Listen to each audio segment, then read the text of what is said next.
Buenas tardes, ya vamos a empezar. Vamos a dar unos minutos en lo que terminan de conectarse todos. Estamos transmitiendo desde el Círculo del Neurodesarrollo y pues bueno, hoy vamos a tratar acerca de lo que es la farmacogenómica y el trastorno por déficit de atención e hiperactividad. Vamos a dar unos 2 minutos para que terminen de conectarse todos nuestros invitados. Gracias por estar aquí.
Bueno, pues vamos a empezar. Bueno, pues mi nombre es Carlos Chicalote Castillo, soy médico psiquiatra, soy especialista en paidopsiquiatría y tengo más de 10 años en el tratamiento, en la investigación de los trastornos del neurodesarrollo, principalmente en la clínica donde trabajamos, que es Kailun Neurocenter. Pues nos dedicamos a dar tratamiento en el trastorno por déficit de atención e hiperactividad y a lo que es el espectro autista. Pero bueno, el día de hoy les comentaré acerca de la farmacogenómica y el trastorno por déficit de atención e hiperactividad. Bueno, el concepto de farmacogenómica es el estudio de los genes para desarrollar mejores tratamientos en diversas enfermedades, y estos tratamientos que sean los más efectivos con los menores efectos secundarios que se pudieran presentar. Entonces, la farmacogenómica pues estudia esta interacción entre los genes y la respuesta individual de cada una de las personas que puede tener algún medicamento. Esto es de importancia para el trastorno de déficit de atención, ya que, como ustedes saben, el trastorno por déficit de atención es un trastorno del neurodesarrollo que se presenta desde la infancia a través de la vida, puede ser hasta la vida adulta, y obviamente el tratamiento pues puede ser un tratamiento a largo plazo, o sea que dure muchos años. Entonces, el contar con tratamientos que sean seguros, que sean efectivos para los síntomas que están tratando, es de vital importancia. Por eso es que es importante este tema de la farmacogenómica. Bueno, quiero comenzar describiendo que cuando nosotros iniciamos un tratamiento farmacológico, lo hacemos de acuerdo a la respuesta que va presentando cada uno de los pacientes. O sea, esto tiene que ver en cómo mejoran los síntomas de hiperactividad, de impulsividad o de inatención que van teniendo, y entonces la dosis se va ajustando de acuerdo a qué tanto mejoran estos síntomas o no, pero también lo vamos dando de acuerdo a si se van presentando o no efectos secundarios o adversos. Entonces existen dentro de los tratamientos farmacológicos para el trastorno de déficit de atención dos tipos principales de tratamiento, como son los estimulantes y los no estimulantes. Ambos tienen efectos secundarios y tienen también efectos clínicos en los cuales están diseñados cada uno de ellos. Entonces nosotros, como especialistas, vamos ajustando las dosis o vamos ajustando qué medicamento es más conveniente para cada uno de los pacientes. Con esto quiero decir que que el trastorno por déficit de atención tiene una presentación clínica que es muy variable y por lo tanto los tratamientos también son muy variables. No podemos generalizar la respuesta a un tratamiento, a un medicamento, igual por lo mismo a una dosis, aunque nosotros nos basamos en guías clínicas y en las mejores prácticas médicas basadas en la evidencia. Obviamente existe una gran variedad de esquemas farmacológicos y una gran variedad de respuestas clínicas, así como existen individuos o esta diversidad que existe pues entre la población. Entonces, precisamente esta diversidad entre la población tiene que ver con la genética, que son estas variables que les llamamos polimorfismos, que pueden ser normales, pero algunas de ellas pueden dar esta respuesta o esta variabilidad que puede hacer que los tratamientos funcionen o no funcionen, o que tengan efectos secundarios o no los tengan. Bueno, entonces el TDA, por lo tanto, es muy heredable. Saben que entre el 70 y hasta el 90% tiene una herencia genética compleja. Por lo tanto, es importante conocer la genética, y la farmacogenética pues nos ayuda a determinar qué tipo de tratamiento es el mejor para cada uno de los pacientes.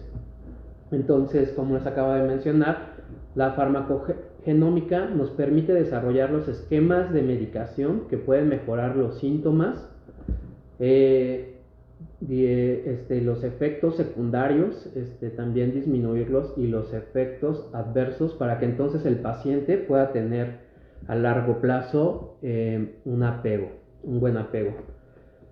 Y bueno, algo que se ha estudiado mucho es que a pesar de que los pacientes tengan una remisión de los síntomas y que el medicamento funcione, la mayoría de los estudios nos dicen que a largo plazo pocos pacientes son aquellos que siguen con los tratamientos farmacológicos.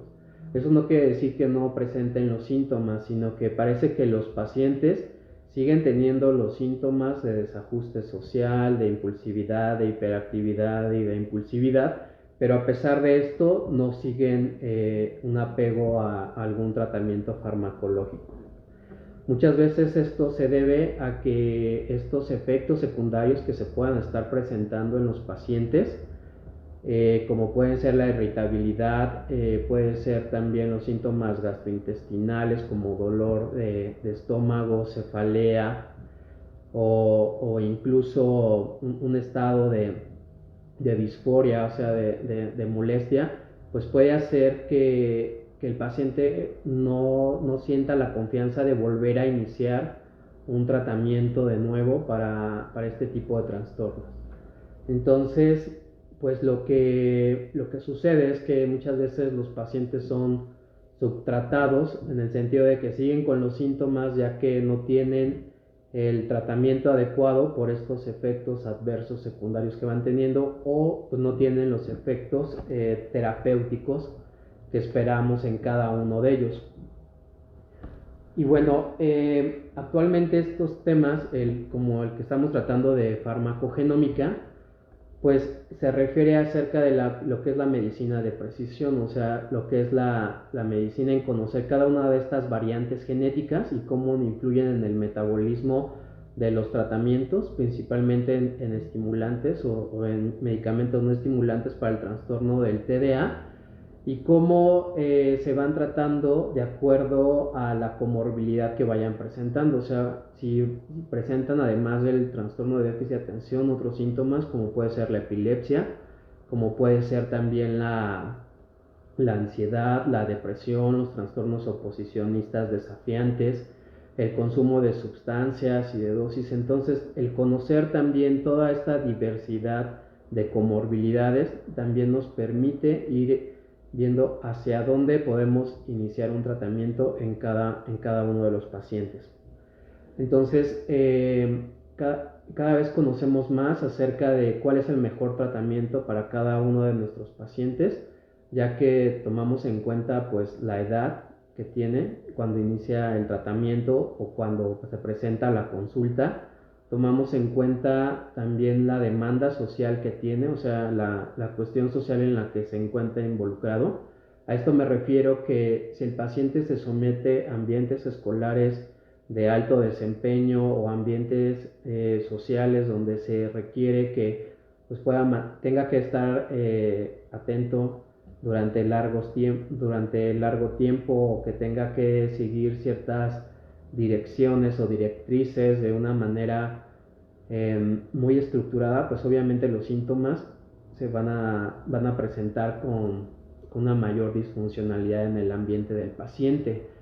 Ahora, también depende del género, o sea, muchas veces el sexo no se toma en cuenta, pero actualmente sabemos que el sexo es bien importante para determinar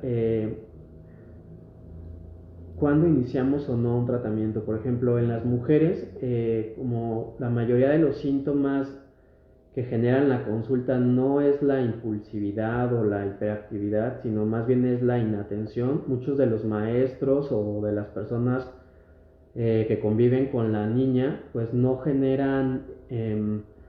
lo ven como un motivo de consulta.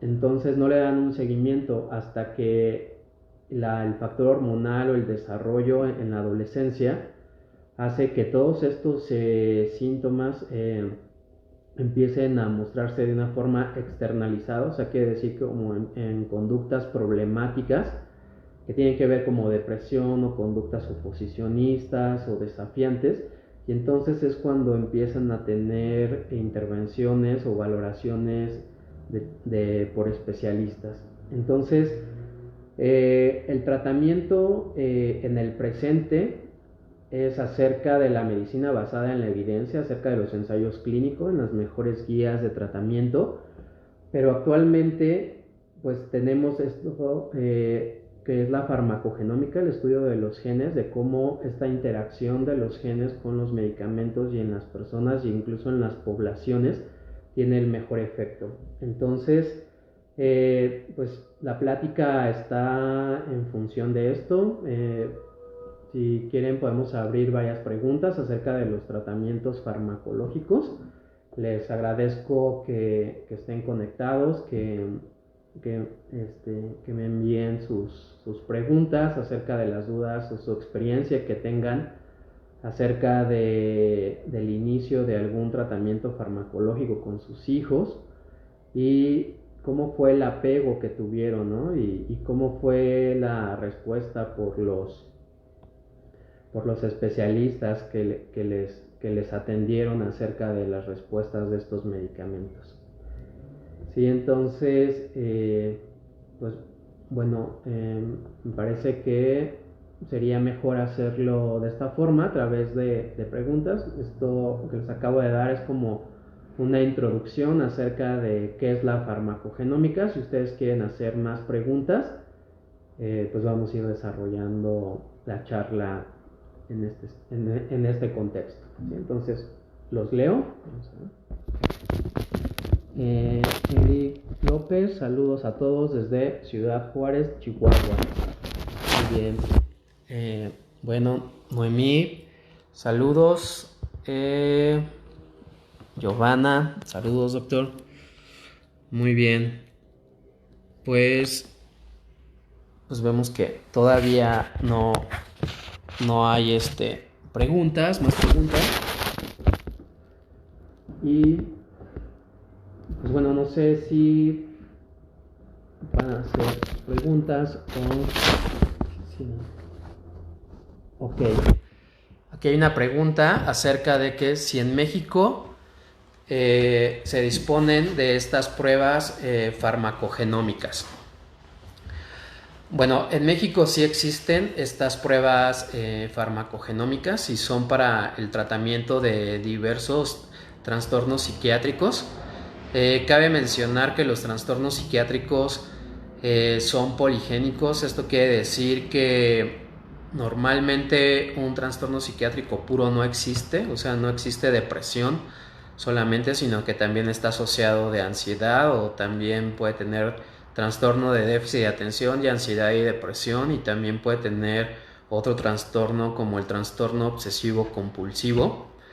Entonces, sí existen en México estas pruebas de farmacogenómicas en las cuales se puede determinar si un paciente es metabolizador rápido, lento o ultra rápido. O sea, esto quiere decir si un paciente desecha el medicamento o lo metaboliza de una forma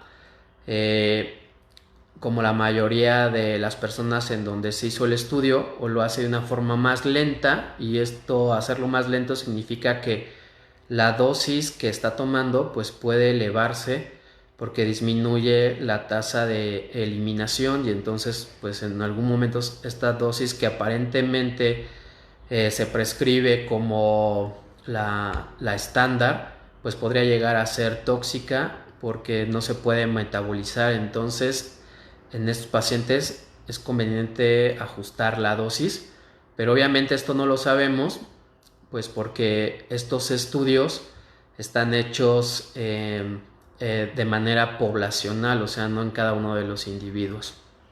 Entonces, una manera de tratar este problema es a través de estos estudios farmacogenómicos donde nos dan marcadores para saber si va a responder el paciente adecuadamente a un medicamento, o puede incluso ser tóxico o no le va a funcionar, o la interacción entre varios medicamentos o varios tratamientos puede hacer que tenga efecto donde tenga sinergia, o sea que se potencialicen los efectos o que incluso se bloqueen los efectos. Entonces todas estas interacciones entre los medicamentos se puede conocer a través de estos estudios de farmacogenómica. A veces el costo de estos estudios pues son elevados para pues la mayoría de las personas. Estamos hablando entre 200 y $2,000, pero si vemos que este tratamiento lo van a seguir las personas por varios años y van a estar probando diferentes medicamentos, entonces haciendo la inversión o haciendo las cuentas acerca de cuánto tienen que invertir por estar probando los medicamentos para ver si funcionan o no, el costo pues generalmente es menor si se hace antes una prueba, y tomando en cuenta que el hecho de que presenten algún efecto adverso o secundario cuando se está iniciando un tratamiento, esto puede hacer que el paciente ya no se apegue al tratamiento por este antecedente del efecto secundario que tuvo. Entonces, cuando un paciente inicia un tratamiento y tiene un efecto secundario de inicio, ya no se apega a cualquier tipo de tratamiento farmacológico psiquiátrico, aunque sea diferente al que se le dio, precisamente porque la primera experiencia, como dicen, es la que cuenta, y entonces esa primera experiencia negativa hace que el paciente o su familia ya no intente acerca de otros tratamientos farmacológicos. Entonces ese costo pues es muy alto porque el paciente, aunque tome terapia, aunque esté en intervenciones psicosociales, la respuesta va a ser parcial y va a tener un tratamiento sesgado que obviamente va a estar causándole pues problemas para su funcionamiento y para el rendimiento que él podría dar. Entonces, si lo vemos como en ese costo, el costo es altísimo pues para el paciente que tiene necesidad de este tipo de tratamientos por los trastornos que presenta, pero que no se apega a un tratamiento porque en un inicio presentó algún efecto adverso o secundario. Entonces, este es el costo en los trastornos psiquiátricos. En los problemas, por ejemplo, del cáncer, pues ahí se han hecho que también la farmacogenómica se hace para los tratamientos para el cáncer. El costo promedio de un tratamiento para el cáncer, en estar probando si un tratamiento es útil o no, puede ser aquí en México hasta de 400,000, 500,000 pesos por estar gastando en diversas terapias para ver si responde o no.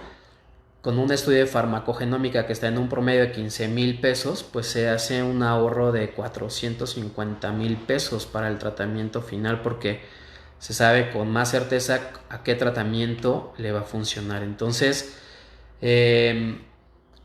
obviamente ahí el costo-beneficio entre conocer la respuesta o no a un medicamento en cada uno de los pacientes es determinante. Y a veces las enfermedades psiquiátricas y como el cáncer o otro tipo, pues no vienen separadas. Entonces también los tratamientos para el cáncer u otro tipo de tratamientos para enfermedades también interfieren con los tratamientos para los trastornos psiquiátricos en cualquier tipo de enfermedad.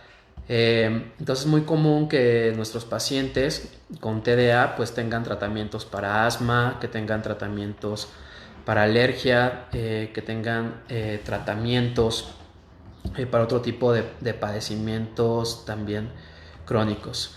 Y bueno, y también hay pacientes que tienen discapacidad o que tienen algún problema más severo, que obviamente los problemas médicos son mucho mayores, entonces son más sensibles a los efectos adversos de cualquier tipo de medicamentos. Entonces, este tipo de estudios pues están enfocados a no solamente a los tratamientos psiquiátricos, sino que a los tratamientos en general de cualquier enfermedad, de cualquier paciente que tenga algún trastorno psiquiátrico con alguna enfermedad crónica que también requiera un tratamiento.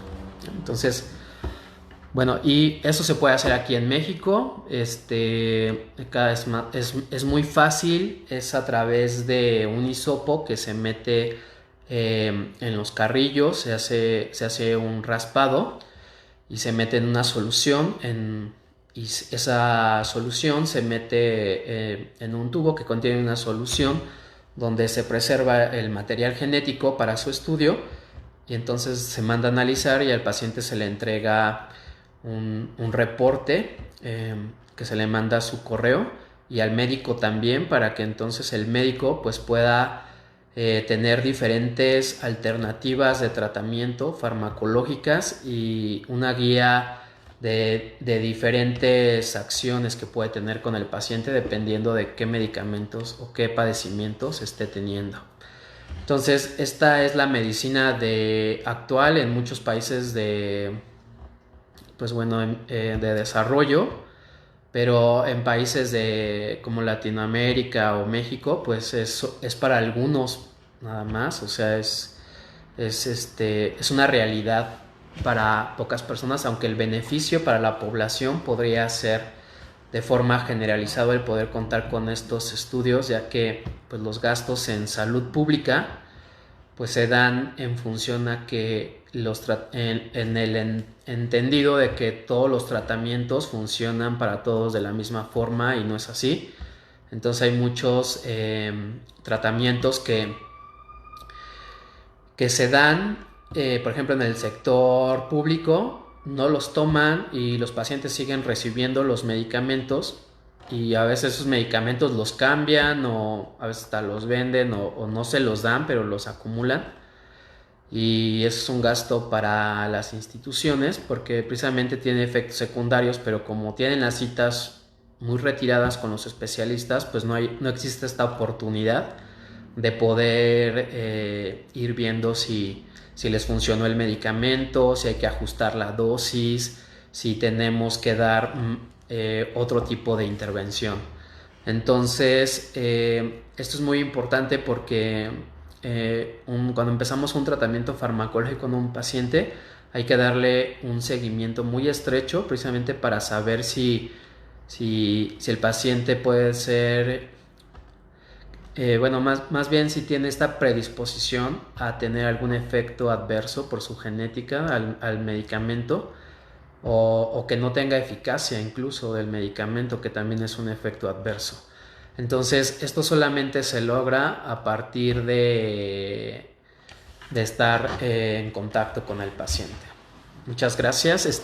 Vamos a ver aquí las demás preguntas. Ok, doctora Dora, O si no, hola, en mi caso probamos el metilfenidato y nos dio un resultado excelente. Soy de Argentina. Genial, ¿no? Entonces, eso está muy bien. O sea, se ha reportado el metilfenidato como el medicamento que tiene mayor eficacia en pacientes con el trastorno de déficit de atención. Es el más estudiado.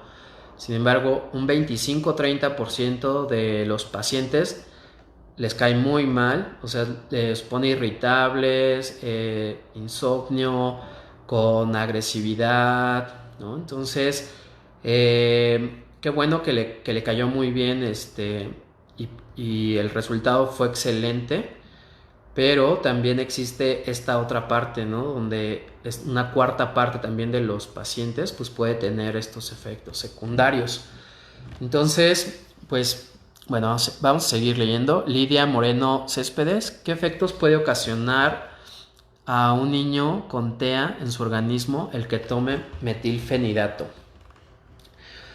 En su organismo, bueno, pues supongo que su organismo refiere como a cualquier órgano. El medicamento es un medicamento que tiene más de 40 años, el metilfenidato, que se ha utilizado en población pediátrica. Entonces no se han visto efectos que tenga sobre algún órgano. Sí los tiene en el sentido de no tener un tratamiento integral. O sea, el hecho de que el paciente pueda tener autismo y tenga trastorno de déficit de atención y no se trate el déficit de atención y solamente se esté enfocado a tratar el autismo, el tratamiento para autismo no es eficaz. O sea, es como una mesa que le hace falta una pata y cojea. O sea, no termina de dar los resultados que esperaríamos. Entonces podría decir que el efecto que tiene pues es el no tratar el trastorno por déficit de atención. Sería el hecho de que no se esté llevando adecuadamente el tratamiento de una forma integral. Entonces, esta es una parte que nosotros como especialistas, la formación que tenemos no está enfocada en toda esta medicina de precisión, en toda esta diversidad biológica, en toda esta diversidad fenotípica. Actualmente el currículum es acerca de los trastornos, de cómo entender un padecimiento, pero no cómo interaccionan desde la parte genética, desde la parte orgánica, cómo está toda esta interacción. Entonces, por eso es importante este tipo de medios de comunicación para invitar a todos los profesionistas a mantenerse actualizados, a mantenerse interesados en este tipo de tratamientos que están disponibles al alcance de las personas y que pueden ser la diferencia para un tratamiento para un paciente. Entonces los invitamos a estarse actualizando en estos temas de farmacogenómica en los tratamientos para los trastornos del neurodesarrollo. Vamos a seguir leyendo las preguntas.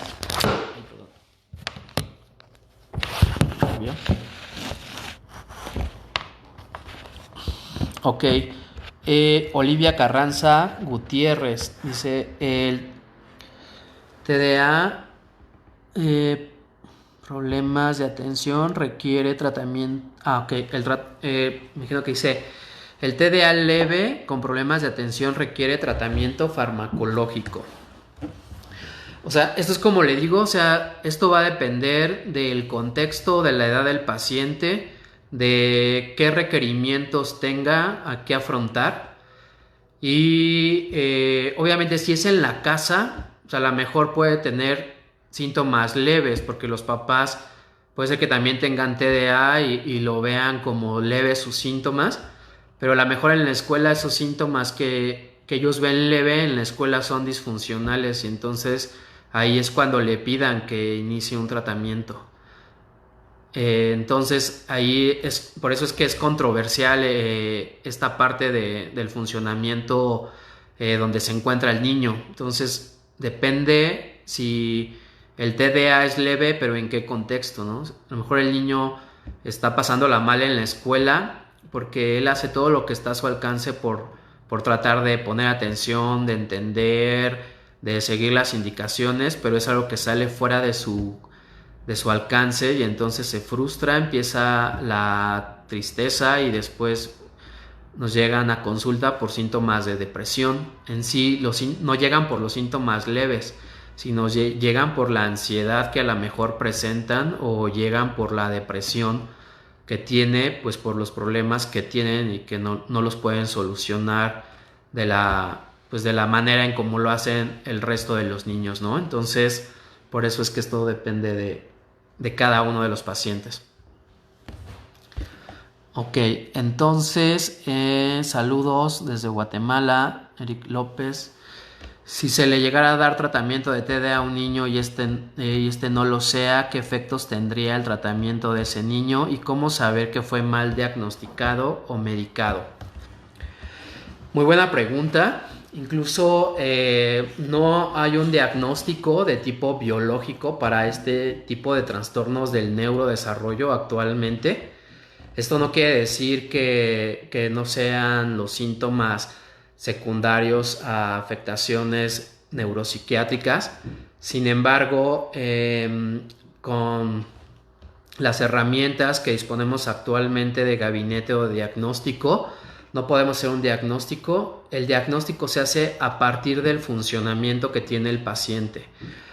Depende de la edad, depende de qué tanto le está afectando en su desarrollo y depende obviamente de cuándo inicia con los síntomas. Hablamos de un trastorno del neurodesarrollo cuando se presenta en los primeros 3 años de vida y este es continuo, o sea que va afectando el desarrollo de los niños. Puede ser que la inatención, que es uno de los síntomas del trastorno de déficit de atención, se dé por un episodio depresivo de ansiedad y que entonces se pueda confundir con trastorno de déficit de atención. Pero en general la misma depresión te puede ocasionar inatención. Entonces por eso es importante conocer la historia del neurodesarrollo para poder hacer un diagnóstico y poder determinar si estamos ante un estilo cognitivo con estas características, con déficit en la planeación, en la impulsividad, en la hiperactividad, o si solamente es un síntoma asociado a otro tipo de padecimiento psiquiátrico, ¿no? Entonces, darle un tratamiento, yo creo que si va un especialista de neurodesarrollo, un paidopsiquiatra, pues él puede determinar si es ansiedad o depresión o si es TDA, ¿no? Entonces es importante también conocer con quién atendemos o con quién no. A lo mejor si el niño tiene un problema neurológico, una epilepsia, más el TDA, pues a lo mejor lo indicado es que lo trate el neuropediatra, pero si tiene algún síntoma de inatención o impulsividad, lo ideal sería que lo trate el paidopsiquiatra. Ok, seguimos con Eri López. ¿Cómo diferenciar un psiquiatra en la consulta donde ya iniciará la medicación entre un niño con TDA y un niño que se fuga en base a un contexto con factores que están influenciados por dicha conducta? Ok. Era lo que comentamos. Lo que hacemos nosotros es medir el nivel de funcionamiento, de adaptación de cada una de las personas de acuerdo a su edad, ¿no? Entonces sabemos que hay una amplia variabilidad en cuanto al desarrollo.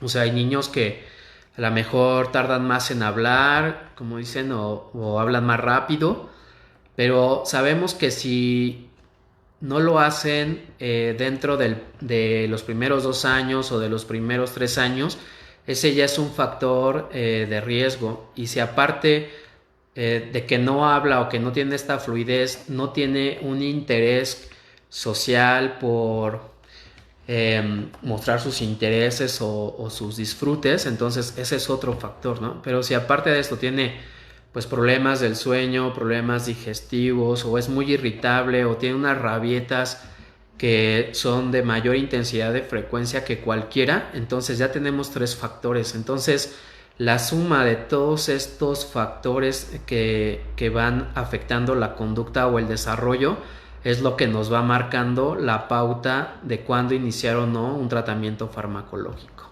Entonces hay muchos niños con una alta inteligencia que compensan adecuadamente los síntomas de TDA, a lo mejor hasta que llegan a un nivel social donde se requiere una atención que sobrepasa lo que ellos pueden tener, y entonces es ahí donde empieza la frustración, la ansiedad, y a lo mejor se presentan a consulta por ansiedad o por un consumo de sustancias más que por el trastorno de déficit de atención.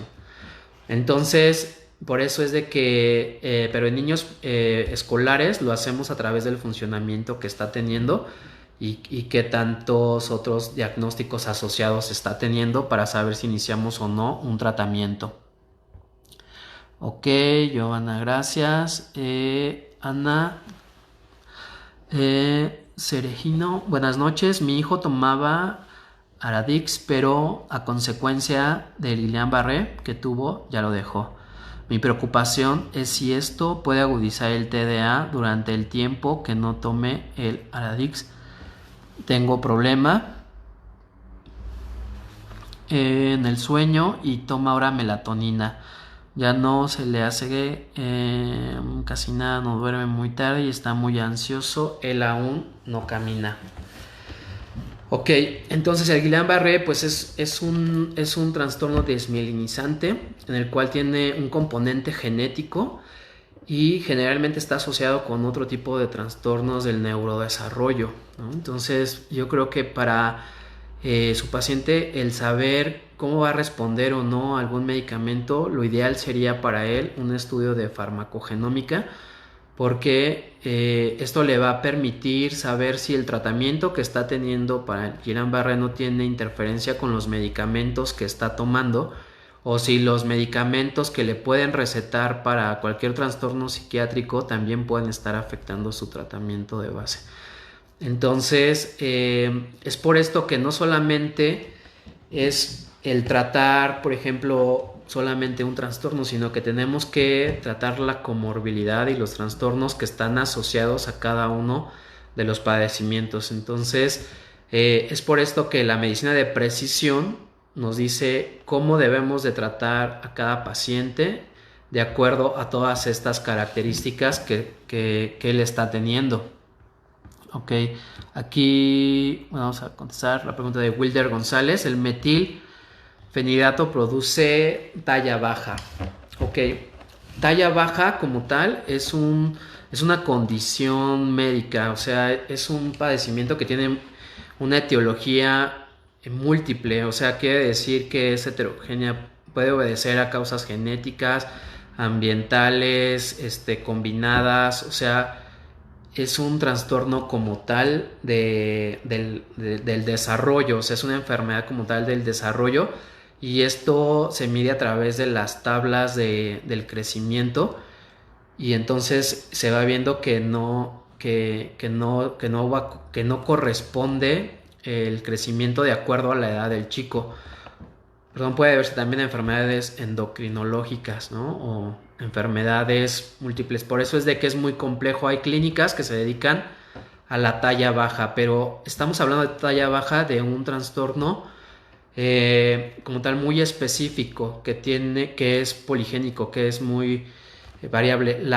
El metilfenidato como tal, uno de los efectos secundarios es de que disminuye el apetito en algunas personas, y entonces eso hace que las personas bajen de peso porque ya no comen tanto a lo mejor, o porque disminuyen la ingesta en los alimentos. Este efecto en cuanto a la disminución del apetito generalmente disminuye a través del tiempo de administración, o sea, los 3 meses, 6 meses, este efecto ya no puede ser, en la mayoría de los pacientes ya no está presente. Como tal, talla baja, se han hecho estudios longitudinales donde se ha visto que no hay un efecto como tal que incida directamente para provocar este síndrome de talla baja, aunque sí, obviamente en personas que tienen este síndrome de talla baja o que tienen esa dificultad, pues obviamente sí hay que tener mucho mayor cuidado en ellos, pero en sí el medicamento como tal que produzca el síndrome no, sino más bien puede ser que esté asociado a la a la disminución de la ingesta de los alimentos. Gracias, Wilder, por la pregunta. Mari Fausto Casafranca, ¿hay pruebas farmacogenómicas en Perú? Pues yo las que conozco son, son en México. La verdad no tengo conocimiento al respecto, pero me daré la tarea de buscar si en Perú hay. Pero generalmente la ventaja de este tipo de estudios pues es que se pueden enviar por correo. El hisopo se mete en un sobre en la solución junto con el empaque y se pueden mandar a cualquier parte del mundo.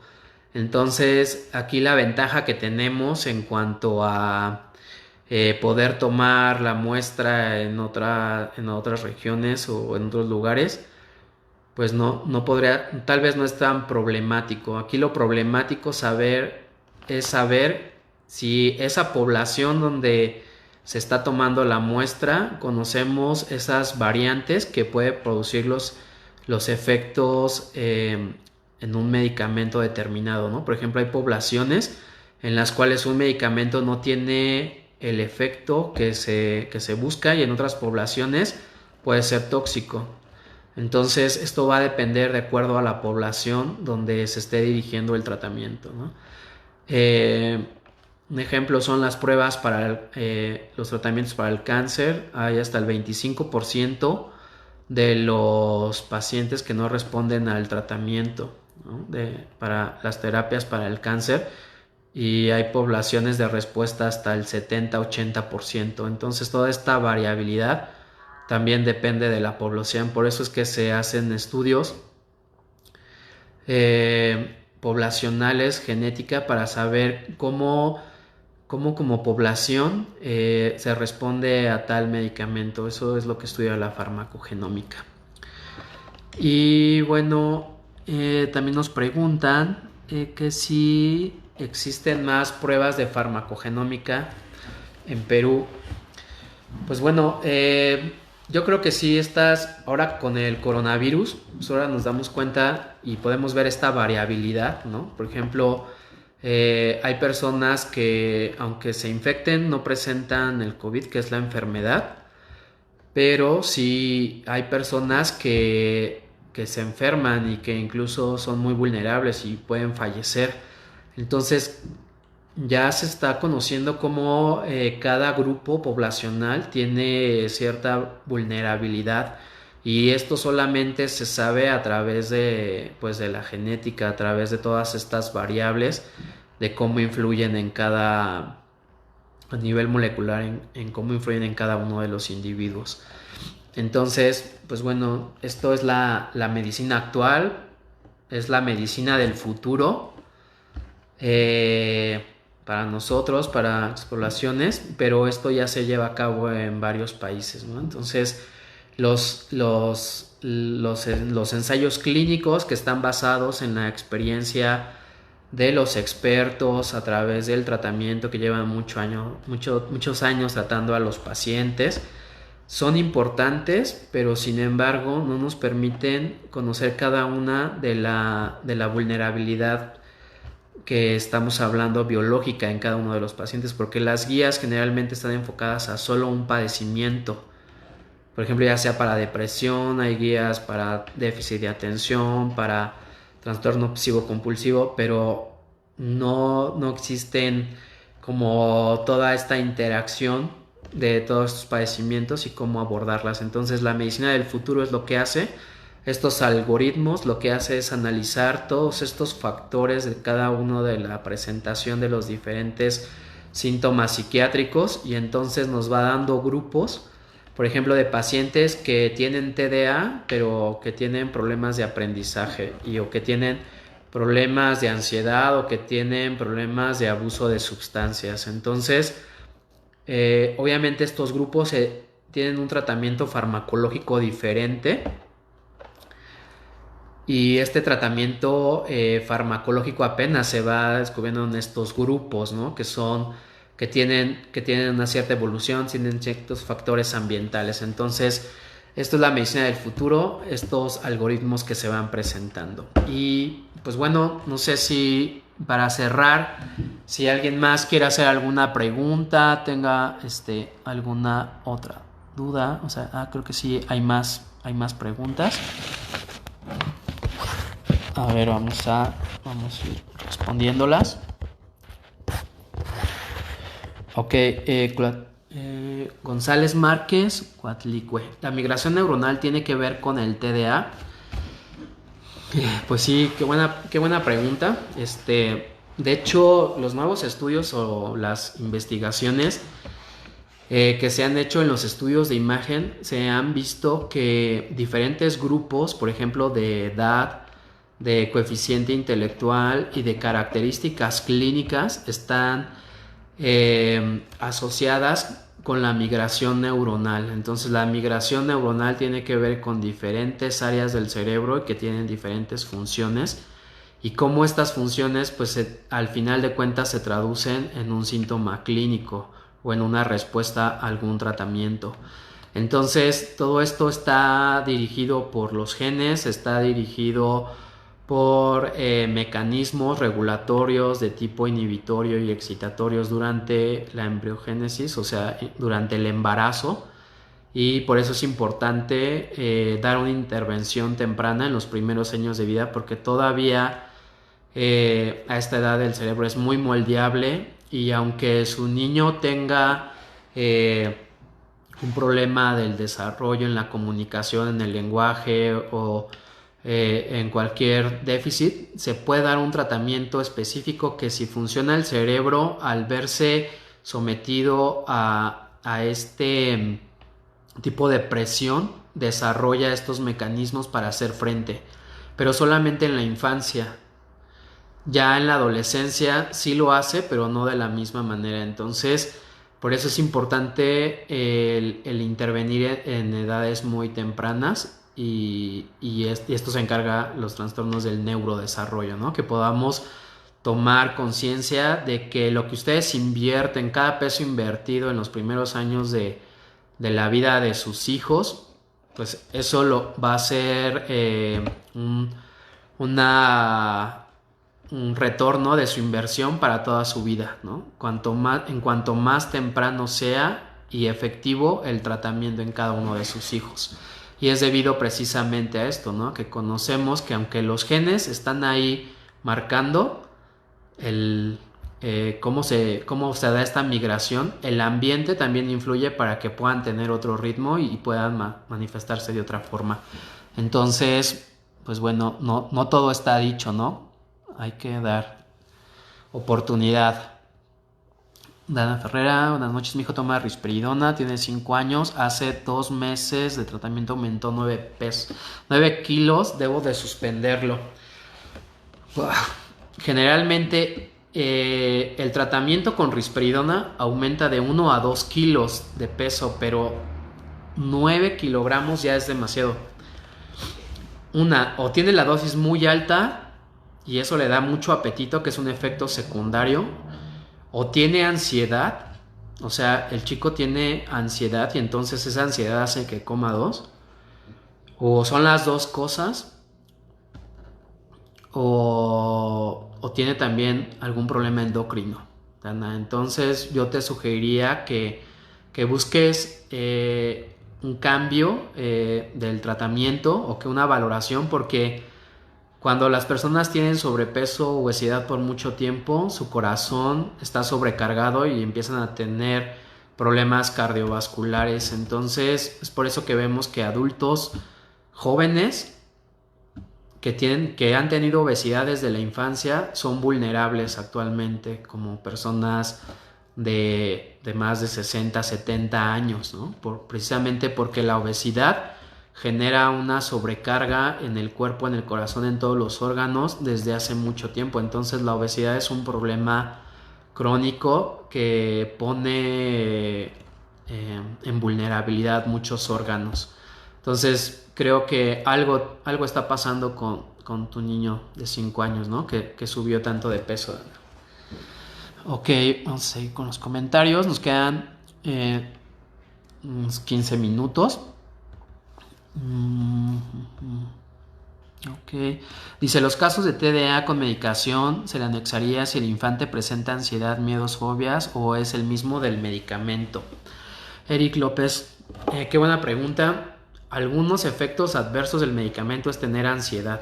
O sea, hay una ansiedad que antes no tenían y que cuando empiezan con el medicamento la empiezan a tener. Es un efecto que puede ser un efecto adverso del medicamento. Entonces, pero también hay que saber distinguir cuando tienen un trastorno de ansiedad y tienen aparte el trastorno de déficit de atención, ¿no? Entonces, por eso es importante que vayan a la consulta con el especialista. Él les puede decir si es ansiedad o es un efecto secundario del medicamento. Susana Yata de Quispe, sé qué opina de la medicación con risperidona. Mi hijo lo han medicado, eso ya más de un año, y ya veo problemas en el sueño muy profundo en la noche que no me permite tener el control de esfínteres. Una pregunta. Es que la obesidad o el sobrepeso que genera la risperidona puede dar apnea obstructiva del sueño, en el sentido que la masa abdominal crece y eso hace que cuando el niño está dormido y está relajado los músculos no se puedan expandir los pulmones adecuadamente. Al no expandirse adecuadamente los pulmones durante el sueño, el niño se despierta frecuentemente porque el cuerpo detecta que hay una disminución en la saturación de oxígeno y entonces la calidad del sueño disminuye. Esto de forma crónica es un estrés metabólico para todo el cuerpo y genera sobrepeso, genera problemas metabólicos, genera problemas de mucho tipo. Entonces, el hecho de tener, la risperidona es un factor agregado, pero más que nada aquí hablamos de la obesidad que puede estar presentando, que le puede estar generando una apnea, que es un padecimiento médico del sueño que está asociado con la hiperactividad. Incluso muchos niños antes de los 6 años los opera el otorrino porque tiene las amígdalas muy grandes y entonces al operarlos pues tiene mayor entrada de oxígeno y eso hace que mejoren los síntomas de la hiperactividad. El problema es que si con eso no es suficiente o el niño se somete a una cirugía cuando a lo mejor lo que tenía que hacer es bajar de peso, ¿no? En lugar de estarlo operando, porque eso es someterlo a un riesgo, ¿no? Entonces ahí pues es controversial toda esta cuestión del tratamiento. Karina Salazar Moya, buenas noches. ¿Qué vitamina recomienda para el apetito de mi hijo? Toma metilfenidato de 10. Bien, hay suplementos alimenticios, se recomienda colaciones, que si no tiene hambre, pero que siempre cada 4 o 3 horas tenga una barrita, o darle vitaminas del complejo B para aumentar su apetito. Y pues sí pueden ser algunas de las opciones para disminuir estos efectos secundarios, ¿no?, en el tratamiento. Eric López igual. En la primera consulta un psiquiatra que recibe un caso de TDA en su análisis antes de medicar, pero analiza o medica o el trastorno, o se enfoca primero en el tratamiento y de ahí en el trastorno. Joder, qué buena pregunta. Es que era lo que le comentaba, de que generalmente estamos educados a tratar solamente un padecimiento. O sea, estamos educados como médicos en la formación a que es TDA y entonces los protocolos de TDA dice que el tratamiento tiene que ser así, o los algoritmos, ¿no? Cuando no responde después de varios tratamientos, entonces los mismos algoritmos dicen, ¿sabes qué? Valora si tiene una comorbilidad agregada o si tiene un padecimiento médico agregado que le está ocasionando los síntomas. Esto es debido a la medicina basada en evidencia y es debido a los ensayos clínicos y a la experiencia de los expertos. era lo que les decía, lo que teníamos en el pasado y en el presente. O sea, toda esta información está enfocado pues en un trastorno, pero obviamente es raro que un padecimiento venga solo. Casi la comorbilidad es lo habitual. O sea, más bien yo pondría como excepcional que un padecimiento venga solo. Entonces yo generalmente estudio el desarrollo, estudio el nivel de adaptación, de funcionamiento y veo qué comorbilidades existen, qué antecedentes médicos tiene, qué antecedentes familiares tiene también, porque como les acabo de comentar, todo esto tiene un factor heredable que es hasta del 70-90%, y ya después de eso pues ya determino qué tipo de tratamiento, ¿no? Aunque tenga TDA, pero a lo mejor el TDA es lo de menos. En el momento lo que tiene es una idea suicida o una idea impulsiva o tiene ansiedad, ¿no? Entonces tratar el TDA pues queda en segundo término. Entonces va a depender de cada paciente, ¿no? Entonces digo, eso es lo que se recomienda actualmente con esta medicina de precisión, pues basada en cada una de las personas y conociendo toda esta diversidad que se puede presentar. Muchas gracias. Olivia Carranza, déficit de atención, requiere tratamiento farmacológico. Sí, sí requiere tratamiento farmacológico. Hay personas que pueden compensar, pero compensan en una cosa, pero siempre salen afectadas de otra, ¿no? Entonces, a lo mejor compensan en la escuela, pero las relaciones sociales no las compensan. A lo mejor son muy buenos en el trabajo porque son muy entregados, pero en la casa no los aguantan. Entonces, obviamente hay costos que pagar, ¿no? Entonces, lo mejor sería que pues tengan un tratamiento completo y estén bien en varias áreas de su vida, en todas las áreas de su vida, ¿verdad? ¿Hasta qué edad es buena? Me imagino que el tratamiento, pues a cualquier edad. O sea, hay hasta personas de la vida adulta que empiezan el tratamiento, que no sabían que tienen TDA y empiezan con el tratamiento y los habían tratado antes con otro tipo de diagnósticos. Entonces, cualquier edad es buena para el tratamiento. ¿Hasta qué edad es bueno y para qué darles estimulación y que tengan una mejor vida? Ok, Karen Villaf. Buenas noches. ¿Es verdad que un niño con TDA puede salir adelante sin medicamento o solo con terapias? Esto suena duro, pero a lo mejor, pues bueno, yo estoy en contra de eso. Va a salir adelante en el consultorio de la persona que lo tenga en tratamiento, ¿no? O sea, a veces hay niños, me han tocado en consulta, que tienen 8 años, 4 años y que han estado en tratamiento, pero que el tratamiento en terapia está muy bien, pero la vida, o sea, donde vienen a consultarte es porque tienen problemas pues allá afuera, en su escuela, en su casa, en sus relaciones. Entonces, poner a prueba todos esos desafíos allá afuera es lo importante, ¿no? Entonces, yo doy un periodo de 3 meses para una intervención psicológica. Es el tiempo que en un niño podemos esperar a que los papás tengan psicoeducación, a que entiendan qué está sucediendo, y a veces mejora solamente con hacerles las preguntas y hacerles la entrevista, porque se van dando cuenta ellos que tienen que cambiar, pero a veces eso no es suficiente, ¿no? O a veces sí, o sea, depende como del contexto. Entonces, no es muy arriesgado decir que no lo necesita, porque pues tal vez ni siquiera sepas en qué área es la que tenemos que estarlo tratando, ¿no? O sea, no para todos es igual.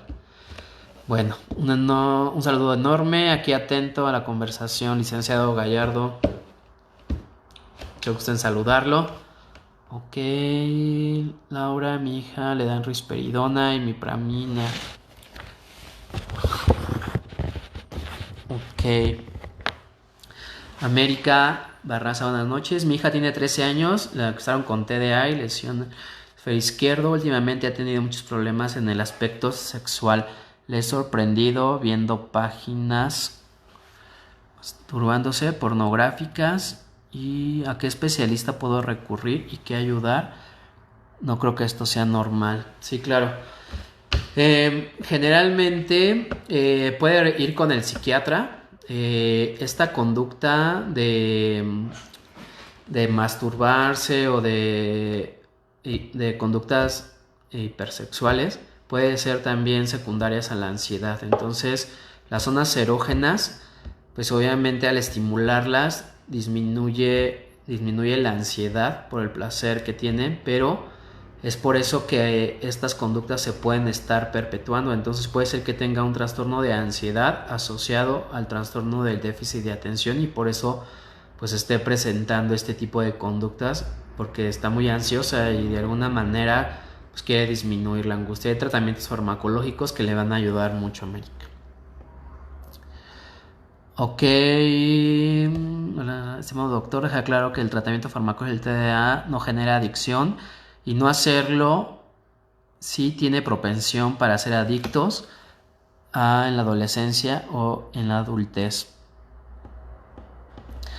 Ok, muchas gracias. Precisamente el día de hoy tuve un paciente, o sea, que tiene 28 años, estudió psicología, estudió una carrera relacionada con la salud mental y tiene TDA, o sea, siempre ha tenido TDA, pero su problema de consulta es porque tiene ansiedad, tiene ataques de pánico. Entonces, la ansiedad es lo que motiva la atención de la consulta.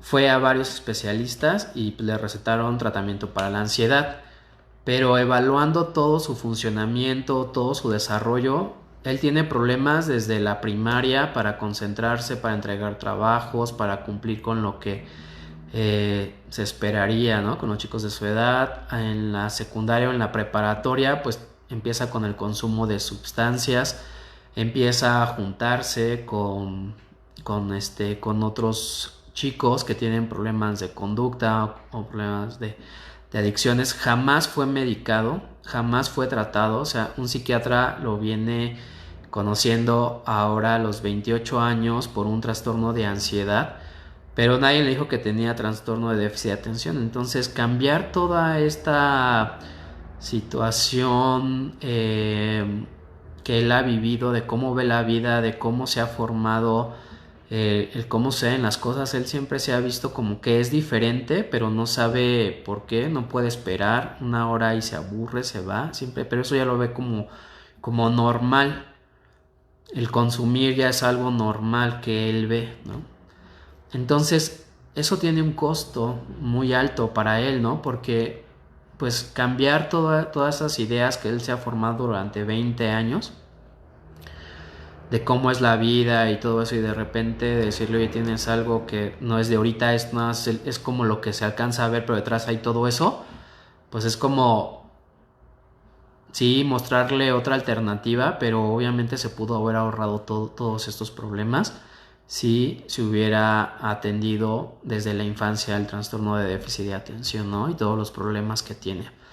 Entonces, no tomó medicamento, no tomó ningún estimulante. Obviamente, si él hubiera estado en algún tratamiento y lo suspende, el mismo trastorno es el que hace que esa búsqueda de la novedad pues esté buscando las sustancias. Entonces, esto es algo que está asociado más bien al trastorno y no al medicamento.